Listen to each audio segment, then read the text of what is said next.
జనగామ జిల్లా స్టేషన్ గన్పూర్ మండల కేంద్రంలో ఏఎంసీ వారి నుండి ఆర్ఎంపీ డాక్టర్లకు జరుగుతున్న అన్యాయాల గురించి పలు మండలాల్లో గ్రామాల్లో స్థానిక ఆర్ఎంపీ డాక్టర్లు స్టేషన్ గన్పూర్లోని సమీక్ష నిర్వహించారు. ఏఎంసీ వారితో గతం నుండి ఇప్పటి వరకు మాకు ఇబ్బందులు తప్పడం లేదని, వారి నుండి శాశ్వత పరిష్కారం మాకు కావాలని కోరుకుంటున్నామన్నారు. మాకు ఉన్న హక్కులను అనుభవజ్ఞులైన డాక్టర్లతో శిక్షణ ఇప్పించారు. మేము ఏ గ్రామంలో వైద్య సేవలు అందిస్తున్నాము, మా బోర్డు పైన ఆర్ఎంపీ అని ఉండదు, కేవలం ప్రథమ చికిత్సాలయం అనే ఉంటుంది. మాపై దాడులు చేస్తూ థర్మామీటర్లు, స్టెథోస్కోప్లు లాక్కెళ్లడం, మాపై అనుచిత వ్యాఖ్యలు చేయడం మాకు చాలా బాధగా ఉంది అని తెలిపారు.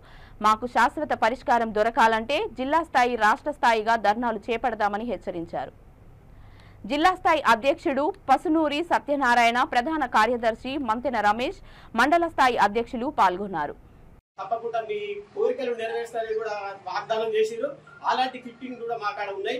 మరి తక్షణమే ఈ యొక్క ఉమ్మడి దాడులను ఆపాలని కూడా మేము సభాముఖంగా మేము కోరుతున్నాము. మరి ఈ రోజు ఈ యొక్క సమావేశంలో మరి ఎక్కడి నుంచో గ్రామాల పంటే కాకుండా పల్లెటూరు మన పట్టణాలలో కూడా ప్రథమ చికిత్సలు చేసుకున్న హాస్పిటల్పై కూడా మామూలుగా బ్యాగ్ ఉండి మామూలుగా స్టెప్ ఉన్నా కానీ ఇలాంటిది ఉన్నా కానీ ఎంబడే పోయి వాళ్ళు సీల్ చేసి భయభ్రాంతులకు గురి చేస్తున్నారు. నిన్న దాదాపు జనగాంలో కూడా 2-3 హాస్పిటల్ కూడా వాళ్ళు సీల్ చేయడం జరిగింది. మరి అలాంటి ఏమైనా అరాచకం అంటే వాళ్ళని ప్రథమ చికిత్స కాకుండా ఇంకేదన్నా చేసినట్టుంటే తక్షణ చర్య మీరు తీసుకోండి. అలాంటి ఉంటే సంఘపరంగా కూడా మేము కూడా చర్య తీసుకుంటామని కూడా ఈ సభాముఖంగా తెలియజేస్తున్నాం.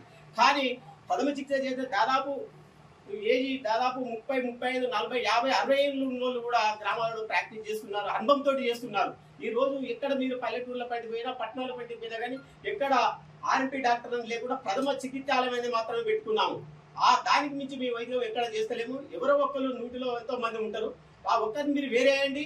అలాంటి సమస్యలు ఏదైనా ఉంటే మేము వాటిపై తప్పకుండా స్పందించి తగు చర్య తీసుకుంటట్టు కూడా మేము సిద్ధంగా సంఘ నాయకులుగా ఉన్నాం. మరి ఈ తరుణంలో కూడా మరి గ్రామాలలో అన్ని రాత్రి పగలనకుండా మేము వైద్య సేవలు అందిస్తున్నాం. గతం నుండి ఈ రోజు వరకు కూడా గ్రామాలలో ఎవరు చూసినా గ్రామీణ వైద్యులు ఉంటేనే గ్రామాల్లో ప్రజలు బాగుంటారు అన్న ఉద్దేశంతో మేము 1996లో కూడా మాకు ఎంతో మద్దతు పలికిరు. అదే తరుణం కూడా ఇప్పుడు కూడా జరుగుతుంది అనేది కూడా మరొకసారి నేను ప్రభుత్వాన్ని వేడుకుంటున్నా. తక్షణమే ఇలాంటి ఉంటే విరమించుకోవాలని మరి కోరుకుంటూ, మరి ఈ యొక్క 4వ తారీఖు 5వ తారీఖు ఈ ఎన్నికల కోడ్ ఉన్నది. అయిపోయిన తర్వాత జనగాంలో రీలీ నిరాహార దీక్షకు దాదాపు ఒక 700 మందితోటి రీలీ నిరాహార దీక్షకు కూర్చుంటందుకు సిద్ధంగా నేను ఈ జనగాం జిల్లా తరఫున నేను దాన్ని సంసిద్ధంగా ఉన్నాను. అందుకనే ఈ రోజు ఈ ప్రెస్ మీట్ పెట్టడం జరిగింది. మరి తక్షణమే ప్రభుత్వం స్పందించి ఈ యొక్క దాడులను గ్రామీణ ప్రాంతాలలో కానీ పట్టణాలలో కానీ ఈ యొక్క దాడులను ఆపాలని మరొకసారి ప్రభుత్వాన్ని, అధికారులను, డిఎంహెచ్ఓ గారిని, కలెక్టర్ తదితర అధికారులను కూడా నేను సభాముఖంగా వేడుకుంటూ సెలవు తీసుకుంటున్నాను.